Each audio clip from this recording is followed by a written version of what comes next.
Everyone took part in the conversation except Kitty and Levin. At first, when they were talking of the influence that one people has on another, there rose to Levin's mind what he had to say on the subject. But these ideas, once of such importance in his eyes, seemed to come into his brain as in a dream, and had now not the slightest interest for him.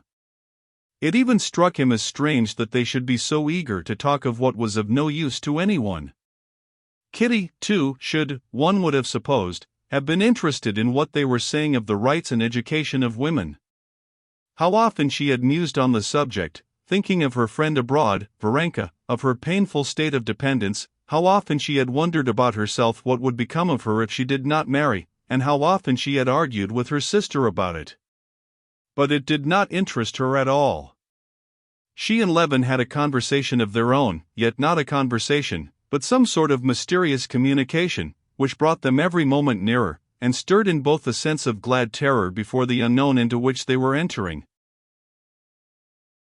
At first Levin, in answer to Kitty's question how he could have seen her last year in the carriage, told her how he had been coming home from the mowing along the highroad and had met her.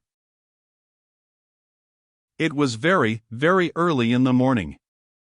You were probably only just awake. Your mother was asleep in the corner. It was an exquisite morning.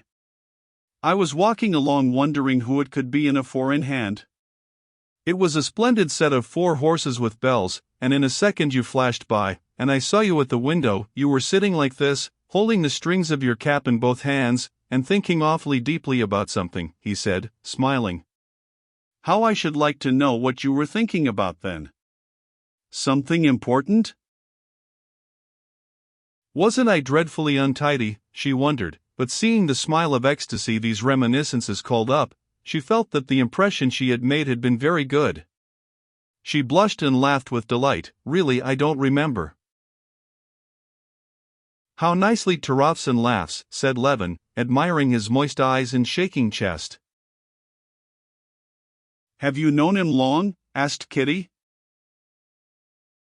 Oh, everyone knows him. And I see you think he's a horrid man?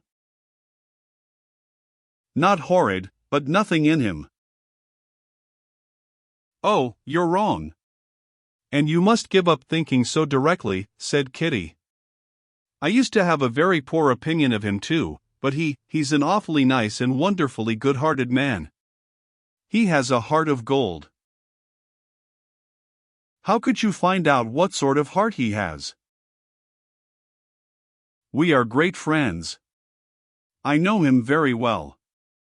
Last winter, soon after you came to see us, she said, with a guilty and at the same time confiding smile, all Dolly's children had scarlet fever, and he happened to come and see her.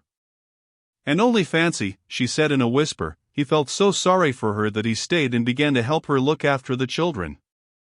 Yes, and for 3 weeks he stopped with them, and looked after the children like a nurse.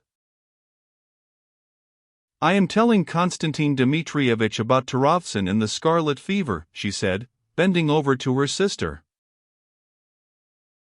Yes, it was wonderful, noble, said Dolly, glancing towards Tarofsan, who had become aware they were talking of him, and smiling gently to him. Levin glanced once more at Tarofsan, and wondered how it was he had not realized all this man's goodness before. I'm sorry, and I'll never think ill of people again, he said gaily, genuinely expressing what he felt at the moment.